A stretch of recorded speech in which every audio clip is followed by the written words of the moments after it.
कोल्हापुर महालक्ष्मी जी का मंदिर, जहाँ सूर्य भी झुकता है माता के चरणों में, अनुपम श्रद्धा के साथ ये चमत्कार देखने को मिलते हैं।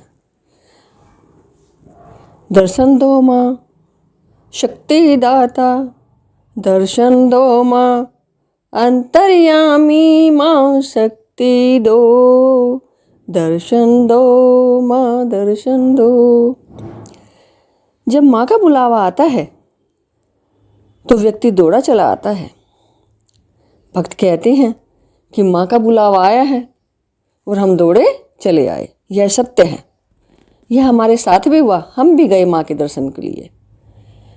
हर हर महादेव, हर हर महादेव। छत्रपति महाराज की शिवा, छत्रपति शिवाजी महाराज की जय, छत्रपति शिवाजी महाराज की जय हो। जय माँ, जय भवानी, जय महालक्ष्मी। महालक्ष्मी कोल्हापुर के मंदिर में चमत्कार ही चमत्कार है। माँ के श्री अंबाबाई के नाम से भी श्री महालक्ष्मी मंदिर को जाना जाता है। Welcome back to my channel. दोस्तों, आज मैं आपको कोल्हापुर के प्रसिद्ध महालक्ष्मी मंदिर में लेकर चलते हूँ। दोस्तों, कोल्हापुर महालक्ष्मी जी का मंदिर 108 शक्तिपीठों में से एक है। इतिहास के अनुसार 7वीं शताब्दी में चालुवंश के राजा कर्णदेव ने इसको बनवाया था।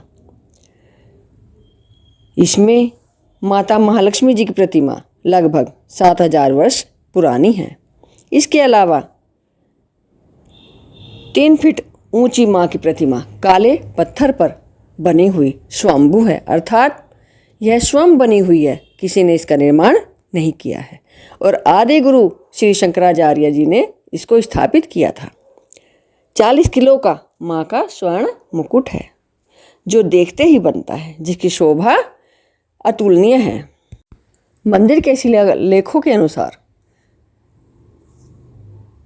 शिलालेखों में नक्काशी का खूबसूरत काम देखने को मिलता है। आज तक माँ के इन खंभों की संख्या कोई नहीं। कोल्हापुर महालक्ष्मी जी का मंदिर, जहाँ सूर्य भी झुकता है माता के चरणों में, अनुपम श्रद्धा के साथ ये चमत्कार देखने को मिलते हैं। दर्शन दो माँ शक्ति दाता, दर्शन दो माँ अंतर्यामी माँ शक्ति दो, दर्शन दो माँ दर्शन दो। जब माँ का बुलावा आता है तो व्यक्ति दौड़ा चला आता है। भक्त कहते हैं कि माँ का बुलावा आया है और हम दौड़े चले आए। यह सत्य है, यह हमारे साथ भी हुआ। हम भी गए माँ के दर्शन के लिए। हर हर महादेव, हर हर महादेव। छत्रपति महाराज की शिवा, छत्रपति। शिलालेखों में नक्काशी का खूबसूरत काम देखने को मिलता है। आज तक माँ के इन खंभों की संख्या कोई नहीं गिन पाया है। यह भी चमत्कार है। साल में 2 बार सूर्य की किरणें अभिषेक करती है माँ के चरणों का, मध्य भाग का और मस्तक का। उत्तरायण में 31 जनवरी से 2 फरवरी तक किरणोत्सव मनाया जाता है और दक्षिणायन में 9 नवंबर से 11 नवंबर तक किरणोत्सव मनाया जाता है। 3 दिन तक किरणों का उत्सव भव्य रूप से मनाया जाता है। पहले दिन सूर्य की किरणें माँ के चरणों को सुशोभित करती हैं, स्पर्श करती हैं। दूसरे दिन सूर्य की किरणें मध्य भाग को सुशोभित करती हैं और तीसरे दिन माँ के मस्तक पर गिरती हैं, जो चारों ओर से सुख समृद्धि की प्रतीक हैं। इसी प्रकार माँ के दर्शन हृदय को पूर्ण रूप से खुशी से सरोबार कर देते हैं। माता के 4 प्रवेश द्वार हैं, पूर्व, पश्चिम, उत्तर, दक्षिण। माता का मुंह पश्चिम की ओर है। सभी तीर्थों में अधिकतर पूर्व या उत्तर दिशा की ओर भगवान के मुख होते हैं, लेकिन महालक्ष्मी जी का मुख पश्चिम की ओर है, जो धन समृद्धि को बढ़ाने वाला है। माँ महालक्ष्मी जी को अगर आप तिरुपति बालाजी के दर्शन करने के बाद शाल ओढ़ाते हैं या समर्पित करते हैं तो कहते हैं कि मन की सारी इच्छाएं पूर्ण होती हैं। यहाँ पर माँ सती के नेत्र गिरे थे, इसलिए यह तीर्थ प्रमुख है। 108 शक्तिपीठों में से ये सबसे प्रमुख शक्तिपीठ है। आपको हैरानी होगी कि माता की लक्ष्मी, आपको हैरानी होगी कि महालक्ष्मी की मूर्ति 3 फीट ऊंची है और यह स्वयंभू है, अर्थात बनाई नहीं गई है। यह स्वयं से ही उदित हुई है। आदि गुरु श्री शंकराचार्य जी ने इस मूर्ति की स्थापना की थी। माँ के दर्शनों के लिए साल में 2 बार सूरज भी अपनी किरणें बिखेरने के लिए, दर्शन करने के लिए आता है। आप भी जरूर आइए और माँ महालक्ष्मी जी के साथ ही तुलजा भवानी, शिव जी, रघुमाई, विठल जी और मणिकर्ण जी का कुंड भी आपको यहाँ पर मिलेगा।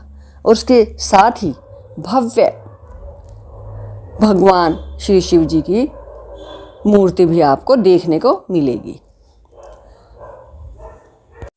मुख्य आकर्षण का केंद्र भव्य विश्वेश्वर महादेव जी का मंदिर भी है।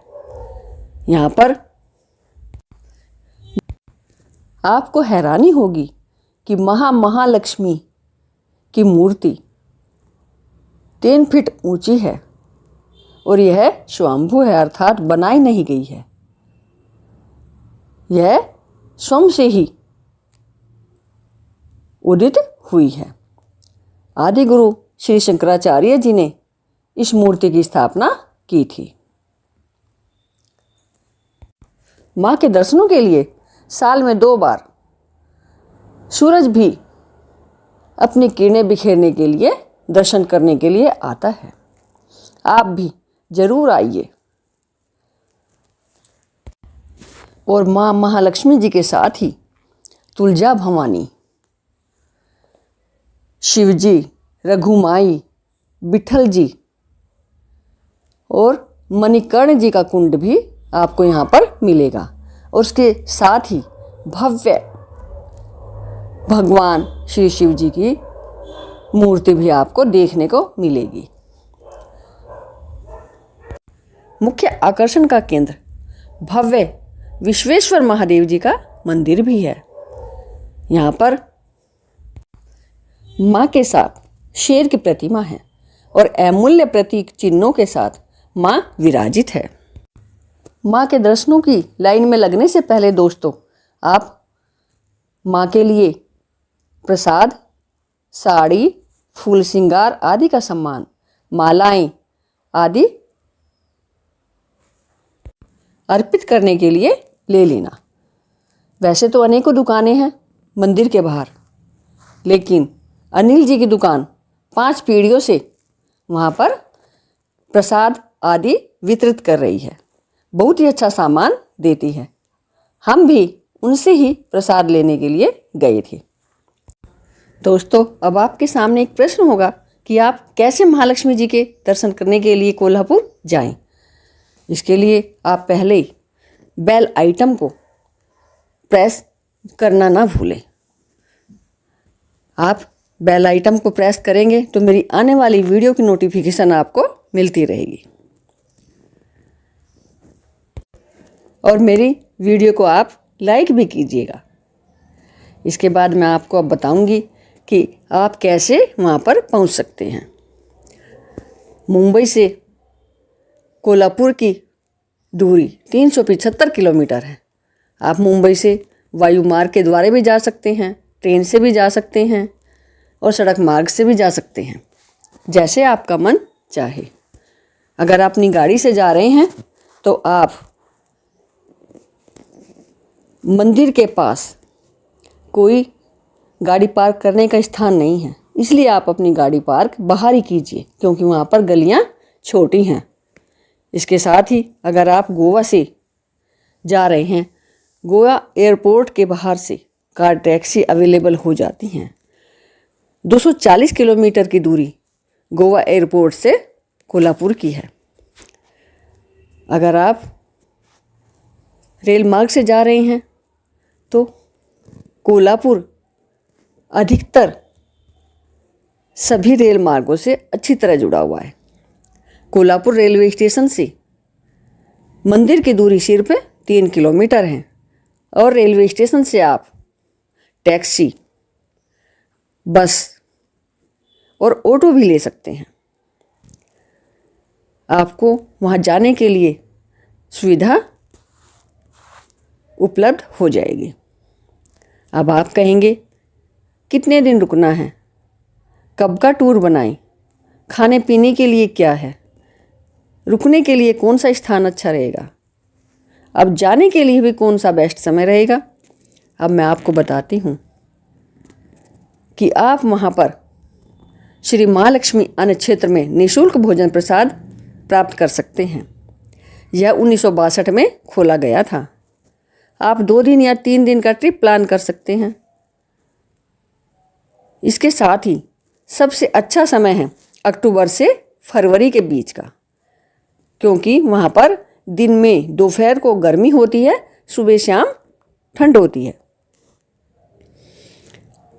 इसके पश्चात जून जुलाई में जाने के पश्चात आप वहाँ पर पसीनों से तरबतर हो सकते हैं अगर आप बस में जाएंगे। इसलिए आपको सबसे अच्छा समय है अक्टूबर से लेकर फरवरी तक के बीच आप वहाँ पर महालक्ष्मी जी के मंदिर में दर्शनों के लिए जाएं। एसी और नॉन एसी रूम वाले अनेक होटल खुले हैं। आप किसी भी होटल में जा सकते हैं। इसके साथ महालक्ष्मी धर्मशाला भी है, उसमें भी आप रह सकते हैं। भोजन प्रसाद आपको महालक्ष्मी अन्न क्षेत्र में निःशुल्क मिलेगा। आप अपनी श्रद्धा के अनुसार उसमें दान कर सकते हैं। दोस्तों, अगर आप जल्दी जाएंगे तो जल्दी आप लाइन में लग जाएंगे और जल्दी ही आपका दर्शनों के लिए नंबर आ जाएगा। वहाँ पर लाइन बड़ी बड़ी भी हो जाती है, इसलिए आप जहाँ तक हो सुबह जल्दी पहुँचे। दर्शनों का समय सुबह 5:30 बजे से लेकर रात के 10 बजे तक मंदिर खुला रहता है। आप आराम से कर सकते हैं। वहाँ पर बैठकर मनोरंजन अपना माँ के दर्शनों का शुभ लाभ ले सकते हैं। माँ अंबाबाई और श्री महालक्ष्मी मंदिर एक ही है, इसके 2 नाम हैं। आप माँ के दर्शनों के बाद सुख समृद्धि, धन यश वैभव सभी प्राप्त कर सकते हैं अगर आपके अंदर सच्ची श्रद्धा है। यह मेरा आजमाया हुआ नुस्खा है। मैं भी वहाँ पर गई थी माँ के दर्शनों के लिए, इसीलिए मैं आपके सामने अपना अनुभव कह रही हूँ। आप जाएं और माँ के दर्शनों का लाभ प्राप्त करके घर आएंगे तो ज़रूर आपको यश की कीर्ति की प्राप्ति होगी। माँ को हर समय अपने मन के अंदर, हृदय के अंदर हमें रखना है और जय जयकार करना है। अगर आपको यह वीडियो अच्छा लगा हो तो लाइक और सब्सक्राइब अवश्य कीजिएगा। जय भवानी, जय महालक्ष्मी, जय भवानी, जय महालक्ष्मी। हर हर महादेव, हर हर महादेव, हर हर महादेव।